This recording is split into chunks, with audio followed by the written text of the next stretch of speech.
આવી રીતે ઘરનો ત્યાગ કરી દીધો, ઘર છોડી આત્મદેવ બ્રાહ્મણ વનમાં ગયો છે. ધોમ ધગતો તાપ હતો. વનમાં જઈ ધગધગતા તાપમાં ખૂબ તરસ લાગેલી એટલે નદી કિનારે જઈ જળ પીધું અને જળ પીને સુંદર મજાના વૃક્ષની નીચે ઉદાસ થઈને બેઠો છે. ત્યાંથી એક સંત મહાત્મા નીકળ્યા છે અને સંત મહાત્મા કહેવાય કોને?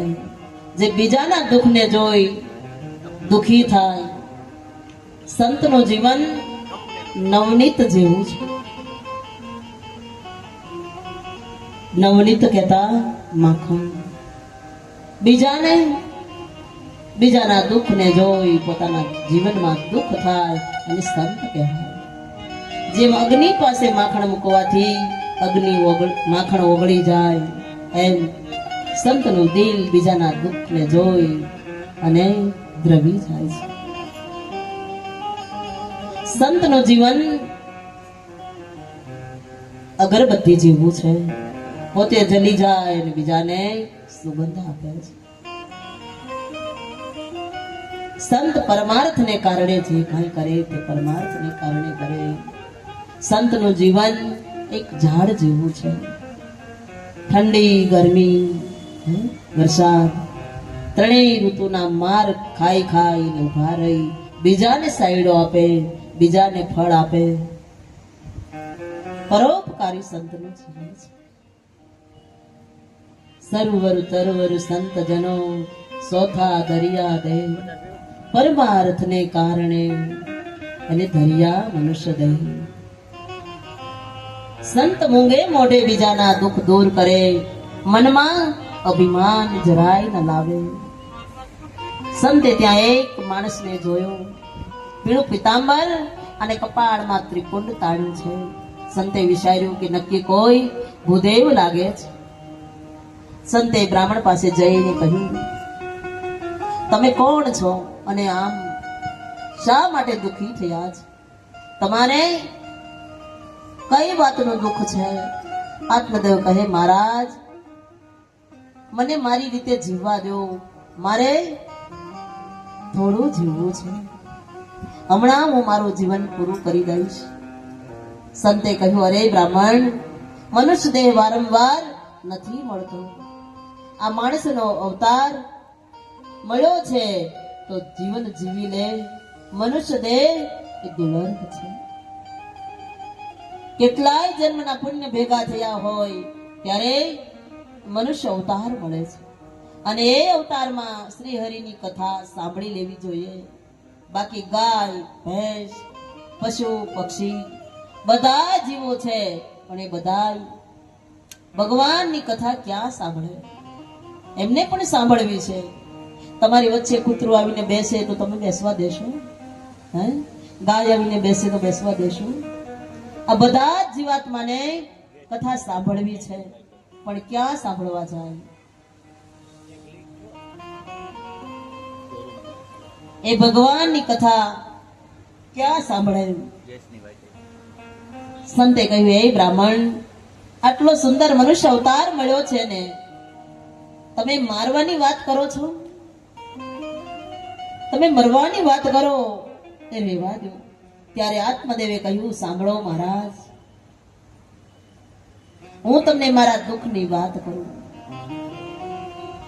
મારી પાસે બધું જ છે પણ એક વાતનું દુઃખ છે.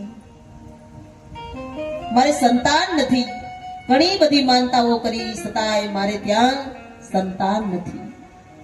અને મહારાજ, મારા આંગણામાં જે વૃક્ષ છે તેને ફળ પણ આવતા નથી. મારા આંગણામાં એક ગાય છે, તેને પણ પ્રસવ થતી નથી. મારા આંગણામાં સુંદર મજાનો તુલસીનો છોડ છે, એને પણ માજર આવતા નથી. અને ગામ લોકો હવે અમને મેણા મારે છે. અને મહારાજ, અમારા પિતૃઓ પણ અમારું શ્રાદ્ધ ગ્રહણ કરતા નથી. એટલે મહારાજ આવું જીવન જીવવું એના કરતા મરવું સારું છે. મહારાજ કઈક રસ્તો બતાવો, નહીતર આ પથ્થર ઉપર માથું પછાડીને મારે મરી જઈશ, હું મરી જઈશ. સંતની આંખમાં આ શબ્દ સાંભળી આંસુ આવી ગયા છે. અરે બ્રાહ્મણ દેવ, આટલો બધો દુખી શું કામ થાશો? પુત્રનો મોહ છોડી દે. આ સંસારમાં 4 પુત્ર હોય તોય સુખી થવાશે એવું નથી. આ સંસારમાં સારા પુત્ર હશે તો જ સુખી થવાશે, નહીતર એવા કુપુત્રો જન્મશે તો તેનાથી તને દુઃખ થશે. માટે પુત્રનો મોહ છોડી દે. ખૂબ સમજાવ્યો, બ્રાહ્મણ દેવ સમજ્યા નહીં. છેવટે બ્રાહ્મણના કપાળમાં જોઈ સંત કહે, હે બ્રાહ્મણ, તારું ભવિષ્ય જોતા આ એક જન્મ નહીં પણ 7 જન્મ સુધી તારા ભાગ્યમાં સંતાન સુખ નથી. આટલા શબ્દો સાંભળ્યા અને બ્રાહ્મણ પથ્થર ઉપર જ્યાં માથું પસારવા જાય છે ત્યારે સંતે દોડીને બ્રાહ્મણનો હાથ પકડીને રોક્યો છે. અરે બ્રાહ્મણ, તું આ શું કરે છે? તો મહારાજ, હું બીજું શું કરું? છેલ્લે સંતે પોતાની ઝોળીમાંથી એક ફળ આત્મદેવ બ્રાહ્મણને આપ્યું અને કહ્યું, લે આ ફળ તારી પત્નીને ખવડાવજે. આ ફળ ખવડાવી એને કહેજે સારું સારું વાંચન કરે, ભાગવત કથા સાંભળે, રામ કથા સાંભળે, સારા સુંદર સુંદર દ્રશ્ય જોવે અને ભોંય પથારીએ સૂવે.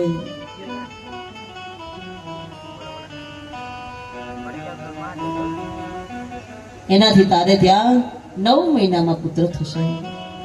સંતના શબ્દ સાંભળી બ્રાહ્મણ સંતના પગમાં જેમ લાકડી પડે તેમ સોધાર આંસુથી પડી ગયા છે અને રડવા લાગ્યા છે અને કહે, મહારાજ, તમે મને મરતા બસાવી દીધો. સંતે આપેલું ફળ લઈ બ્રાહ્મણ દેવ દોડતા દોડતા પોતાના ઘેર આવ્યા છે અને હરખમાં પોતાની પત્ની ધૂંધુલીને એ ફળ આપ્યું છે અને કહ્યું, આ ફળ તું ખાઈ લેજે, આનાથી આપણે ત્યાં પુત્ર થશે. સંતે કહ્યું હતું કે આ ફળ તારી પત્નીને ખવડાવજે, પરંતુ તે હરખમાં તેના હાથમાં દઈ અને બહાર ચાલ્યો ગયો. જેવો તે બહાર ગયો અને આ બાજુ ધૂંધીલીનો એવો સ્વભાવ હતો, તે જાતના વિચાર કરવા લાગી છે.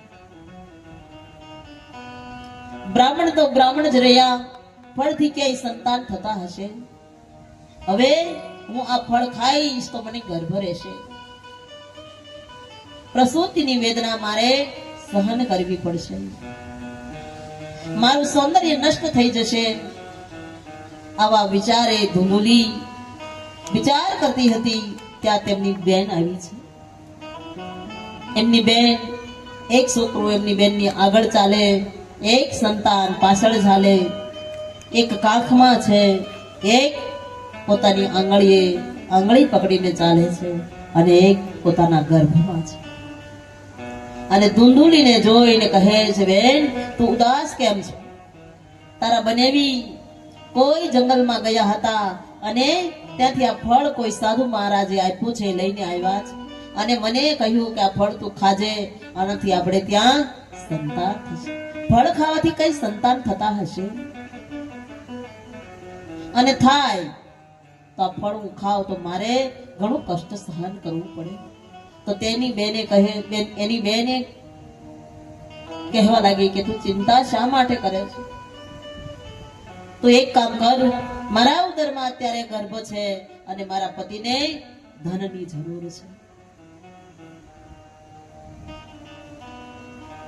એટલે હું તને સંતાન આપીશ, એના બદલે તું મને સંપત્તિ આપજે. તું ગર્ભનો ખાલી સ્વાંગરસી તારા પતિ આગળ નાટક કરજે કે મને ગર્ભ છે. જે આત્મદેવને ક્ષેત્રે તે બુદ્ધિ અને એ પેલી ધુંધુલી, જે આત્મદેવને ક્ષેત્રે તે બુદ્ધિ છે અને પેલું જે ફળ હતું તે ગાયને ખવડાવ્યું. સમય વ્યતીત થયો અને એની બેનને ત્યાં સંતાનનો જન્મ થયો અને એ સંતાન ધુંધુલીને આપી દીધું. તેના બદલામાં ધુંધુલીએ ઘણું બધું ધન તેની બહેનને આપ્યું છે આ વાત આત્મદેવને ખબર પડી કે પુત્રનો જન્મ થયો છે એવું જાણી આત્મદેવ બ્રાહ્મણ ખૂબ હરખાયો છે. ગરીબ બ્રાહ્મણને ખૂબ દાન આપ્યું, ગાયોને ખૂબ દાન આપ્યું.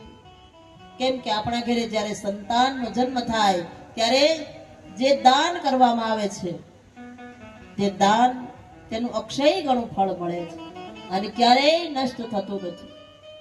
એટલે આપણે ત્યાં ઉત્સવો હોય, રામકથા હોય, ભાગવત કથા હોય, શિવ પુરાણ હોય અને જ્યારે જ્યારે ભગવાનના જન્મ થાય ત્યારે બધી જ ગોપીઓ પોતપોતાના ઘરેથી કાંઈ ને કાંઈ લઈને આવે છે અને જેટલું લઈને આવે એટલું તે અક્ષય ગણું ફળ આપે છે અને એ ક્યારેય નષ્ટ થતું નથી. બ્રાહ્મણ ખૂબ ખુશ થયો અને ગાયોને ખૂબ લીલું ઘાસ ખવડાવ્યું છે. 3 મહિના પછી આત્મદેવના આંગણામાં જે ગાય બાંધી હતી તે ગાયને પણ પ્રસવ થયો અને એમણે પણ એક પુત્રનો જન્મ આપ્યો છે. આ પુત્રને કાન ગાય જેવા હતા એટલે તેનું નામ ગોકર્ણ રાખ્યું છે. ગો કહેતા ગાય અને કર્ણ કહેતા કાન એટલે એમનું નામ ગોકર્ણ રાખ્યું અને ધુંધુલીના પુત્રનું નામ ધુંધુકારી રાખ્યું છે. પહેલા આપણા ગઢિયા જ્યારે નામ પાડતા ને ત્યારે પહેલું સંતાન હોય એને કાં તો પિતાના નામ આગળનો એક શબ્દ હોય એના પરથી પાડે અથવા તો માતાનું નામ હોય એના પરથી નામ એક શબ્દ પાડે. પણ હવે તો એવું કઈ રહ્યું નથી. હવે તો નામ ન આવડે એવા નામ રાખે છે. ખબર જ નથી પડતી, આપણે નામ નથી લઈ શકતા. મારે ત્યાં એક કાવ્યો રહેશે ને, કાવ્યો એટલે અમારે આ બધા માસીઓ એ કાળિયા કાવ્યો નથી બોલતા આવડતું એમને. ઓલાનું નામ ફેરવી નાખ્યું આખું, કાવ્યો કરીને કાળિયો કરીને. એટલે નામ એવા પાડો કે ક્યારેય જૂના ન થાય અને બધાને આવડે. ઓધવ, માધવ, પણ હવે એ નામ તો જૂના થઈ ગયા. રામ, જેને રામનું નામ આપ્યું છે એ રામનું નામ દેનારો કેટલો મહાન ઋષિ છે. રામનું નામ ક્યારેય જૂનું થયું નથી.